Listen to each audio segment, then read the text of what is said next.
It's a stormy night in New Jersey and the police are guarding the road outside the city, looking for a criminal. They stop a speeding truck and a cop approaches the driver to ask for an ID, which the driver doesn't have. The other cops check the back of the truck and are shocked to find a large group of dogs. Moments later, psychiatrist Evelyn arrives at the police station to evaluate the driver and decide between jail time or a mental institution. When she enters the cell, she finds the driver in a wheelchair and notices a fresh wound. The person turns around and Evelyn learns he's a drag queen named Doug, who explains the dogs in the truck were his children. Then Evelyn convinces him to share his story. Doug grew up in a religious redneck family. His father Mike raised dogs for fighting, and he would even starve the dogs a few days before each brawl to make them more aggressive. Mike also used any excuse to hit his wife and Doug, especially if they tried to feed the dogs. However, he was fond of his older son Richie because he took after him. The dogs were aggressive during the fights, but they loved Doug, who would lie down next to the cage to talk to them and pet them, sometimes even sneaking food for them. Unfortunately, one day Richie caught him red-handed and told Mike, who confronted Doug during lunch. Doug admitted he liked dogs better than his own family, so a furious Mike dragged him out and threw him in the cage with the dogs, who immediately came closer to him to cuddle him and comfort him. From then on, Doug lived his life in the cage, including during the freezing winter, eating any scraps his dad would throw him. One day his mom brought him some cans and told him to bury them to hide them. Then she announced she was running away because she was pregnant and she wanted to give the baby a better life. Doug tells Evelyn that he doesn't resent her for it. Sometime later, Richie put up a sign on the cage that said "In the name of God," saying his mom leaving was Doug's fault. However, Doug smiled because he saw the sign backwards and God spelled dog. After Evelyn leaves for the day, a flashback reveals what happened before Doug's arrest. A man named Juan entered an abandoned college building and found a Doberman guarding the corridor. He asked for the dog man and a door opened to Doug's secret quarters, which looked quite nice considering the sorry state of the building. It was Juan who installed all the cameras a few months ago. Now he gave Doug a puppy found by Martha, an old lady in charge of the local laundromat who did Doug's laundry. He explained that a gangster known as the Executioner had been taking money from local businesses every week, but Martha couldn't pay him anymore and she was forced to sell some beloved family belongings. Doug told him not to worry because he would take care of it. Sometime later, Douglas dressed up as a widow and waited on the street near the club where gangsters hung out. He sent a small dog inside with a phone in its mouth, and the dog gave the phone to the Executioner right before it rang. The gangster picked up the call as a bigger dog also entered the club and put its mouth on the Executioner's groin, causing him to yell in pain. Doug told the guy not to move or the dog would make permanent damage. Then he explained he wanted the Executioner to leave Martha alone or the dog would enjoy a meal full of nuts. The Executioner agreed to the deal, and as soon as the dogs ran out of the bar, he sent his men after them. In the present, morning comes and Evelyn visits Doug's home while the police are collecting evidence. There are bodies and blood all over the place, not to mention the bullet holes. After picking up a few things, Evelyn returns to the station, where Doug has already washed up and changed. He's grateful to her for bringing his things and continues his story. Little Doug had to live in the cage for months, and he got his education from magazines he found hidden behind a plank, probably left by his mother. One day one of the dogs got pregnant, so Doug hid the puppies away from his family's eyes. Unfortunately, Richie again saw him and told his dad, who immediately came out armed and ready to take care of the puppies. Doug immediately latched on the cage door and started yelling at Mike while the dogs barked and growled along. Furious, Mike shot Doug through the door and made him fall. The bullet hit his hand and made him lose a finger, then it ricocheted and hit Doug in his spine. Worried this could escalate into actual death, Richie took Mike inside after dropping a handkerchief for Doug. Unable to move much, Doug put the handkerchief around his bleeding hand and the finger inside a little bag. Then he reached for a magazine and showed his dog a picture of a police car as he gave it the bag with the finger, telling the dog to leave through the hole left by the shot and find the cops. The dog ran away with the bag in its mouth and crossed the town until it found a police car, on which it sat until the cops paid attention to it. Soon a bunch of officers surrounded Doug's house and stormed in, finding the poor boy in the cage and Richie clinging to Mike in fear inside. An ambulance quickly took Doug away, but the doctor didn't remove the bullet. In the present, Doug explains to Evelyn that with the leg braces he can walk a little bit, just enough to do things like getting into bed. He can also stand, but only for a few seconds. The doctors didn't remove the bullet because if they move things around that area they may leave him completely paraplegic, which is also a risk every time Doug stands up. Mike was given a sentence of 20 years, but he self-deleted after 2 weeks. Richie was given 12 years and was released after 8 for good behavior. On the day that he came out, a few dogs were waiting for him outside the prison and started to follow him. As Richie walked through town, more and more dogs joined the first ones until Richie finally noticed them. He tried to escape through an alley, but the dogs jumped on him and mauled him to death. After he was released from the hospital, Doug was sent to an orphanage, but he was unable to make friends. The other kids were always playing outside, so he stayed in his wheelchair in the library and read a lot. The only person that befriended him was Sulma, Doug's first and only love. She was a young woman who helped around the orphanage and loved Shakespeare. Since she heard Doug liked to read too, She introduced him to all her favorite books and even convinced him to do small plays for the other kids. Most of their props were cheap or handmade, but they put lots of heart and passion into their acting, so the other children loved it. Doug had lots of fun dressing up and really enjoyed Sulma teaching him how to put on makeup because she said it helped him be whoever he wanted to be. Sulma was bright, creative, and had a unique view of the world that made Doug quickly fall in love with her. Unfortunately, one day she left the orphanage to pursue a career in acting, and through the following years, Doug would collect every news article he saw about her plays, carefully adding them to his scrapbook. Eventually Doug became an adult and attended college through online courses, getting a bachelor's degree in biological sciences before getting a job at a dog shelter. When Sulma finally made it to Broadway, Doug went to see her play and tried to approach the stage, but everyone was standing up and he couldn't access it. Luckily he was allowed backstage, and Sulma immediately recognized him. She was very happy to see him and really appreciated his flowers, but she got even more excited when he gifted her the scrapbook. Sulma was so flattered that she thanked him with a kiss, causing his hopes to go up. Doug was about to confess his feelings when suddenly the director came in and complimented the scrapbook as well.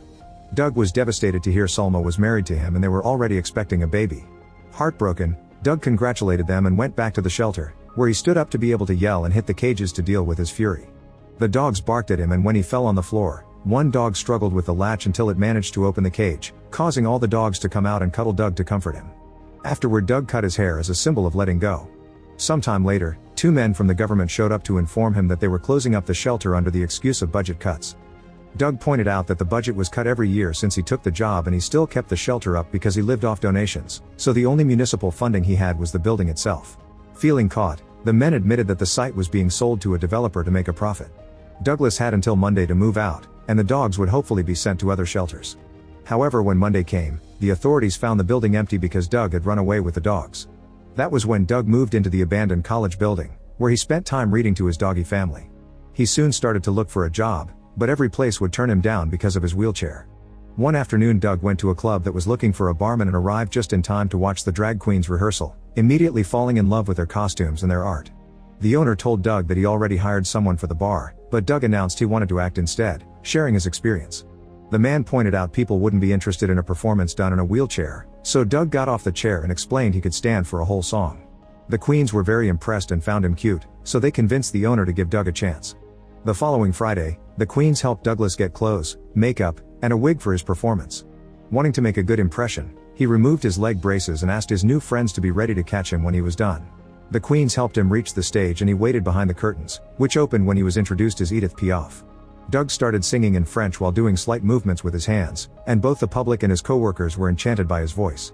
Everyone could hear the raw emotion in the lyrics, and by the end, everyone clapped and cheered for Doug, wanting more. The curtains closed and the other queens rushed to catch Doug right before he fell. From then on, Doug was allowed to perform in the club every Friday night. Obviously this didn't pay enough to live, so Doug started a service that matched lonely people with the right dog for company and protection. He also gave them extra help if they needed it, implying illegal activities like what he did with the executioner. One day while he was cooking, the dogs would bring him any ingredient he needed from the pantry, and this made Doug realize this could be used to do what he called fair redistribution of wealth. His smallest dog would sneak inside rich people's houses through windows or ceiling hatches that were left unlocked because of their small size, then the dog would open a bigger entrance so all the other dogs could come in too. Together they would steal all the jewelry they could carry and nobody ever suspected animals were doing it.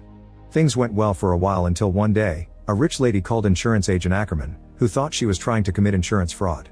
Supposedly every window and door in her house had been locked except for a tiny bathroom window, not to mention her dogs didn't bark. However, the lady gave him the security camera tapes, and when Ackerman started to watch them, he saw a dog running out with something in its mouth. It looked crazy, but then he remembered the other mysterious cases from the last few months and checked the other recordings as well. He was shocked to discover that the same dogs were always on the screen and they had been dismissed as random strays by the other agents. In one particular recording, Ackerman found a guy pretending to be a guard waiting for the dogs with a truck. He investigated the license plate and found Doug's profile, eventually discovering he was working at the club. One Friday night, Ackerman attended Doug's performance and to his shock he was wearing one of the stolen necklaces. After the show, Ackerman went to the dressing room with a flower, pretending to be Doug's fan. He asked him out for dinner, but Doug turned him down because he had to go home to feed his kids. When Doug left the bar, Ackerman discreetly followed him. As he entered the old building with a gun, the dogs warned Doug, who immediately asked them to hide. Ackerman found the Doberman guarding the corridor and considered shooting, but at that moment Doug opened the door and told him the jewelry was in the safe. Once he had the box, Ackerman took a seat to check everything was in there, and Doug used the chance to order his dogs to kill him. Now that most of his life has been covered, Doug shares why he got arrested. The evening after Doug helped Martha, the executioner and his gang found the abandoned building because they beat up Juan until he talked. Once they were sure they were at the right place, they killed Juan with a shot. The sound alerted Doug of their presence and he told the dogs to get in position for war while he grabbed a weapon from his collection. The executioner ignored the Doberman and started to shoot the metal door to no avail while Doug escaped through a narrow hidden corridor. At that moment a little dog ran by the corridor and a gangster followed him into a hole, only for the bigger dogs to drag him in and kill him. Then the gang split and started to follow the different dogs that kept peeking into the corridor. A guy followed a dog into a bathroom with a wet floor, and the dog released a cable to electrocute him. Another guy followed a chihuahua into a locker room and when he got close enough, Doug shot him through the wall. A man entered the wrong room and found himself surrounded by huge dogs that immediately mauled him to death. While chasing a small dog, another guy fell inside a hidden pit, and when his friend tried to help him, the dog pushed him down as well. Then Doug came over and shot them both.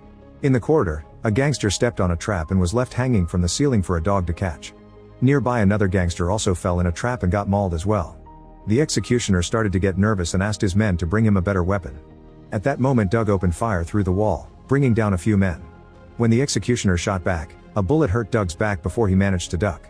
A desperate Doug dragged his body through the floor and took the narrow corridor to return to his quarters while the executioner used the bigger weapon to finally open the door. He came inside and tried to shoot Doug only to discover he ran out of bullets, and the dogs used the chance to kill him too. Afterward Doug and his dogs escaped in a truck and that was when the police caught them. While Doug waited in the police car, he gave the dogs a sign and they immediately ran away. In the present, Evelyn tells Doug she's heard enough and leaves. Then Doug smokes near the window and smiles when he hears a dog howl. It turns out his dog has been waiting outside, and at the sound of the howl, all the other dogs come to the area too. While Doug dresses up nicely with the things Evelyn brought him, the dogs enter the station and scare the front guard into passing out. Then a very slim dog steals the keys and crosses the bars to drop the keys by Doug's door. Afterward Doug escapes and leaves his chair behind, determined to walk to the church across the street. He asks God to pass his judgment and then he falls on the ground as he takes his last breath. Soon all his dogs surround him and every dog in town also comes to say goodbye. Meanwhile the Doberman goes to Evelyn's house to protect her from her violent ex-husband. Make sure to subscribe and turn on notifications so you can watch more videos like this. Thanks for watching.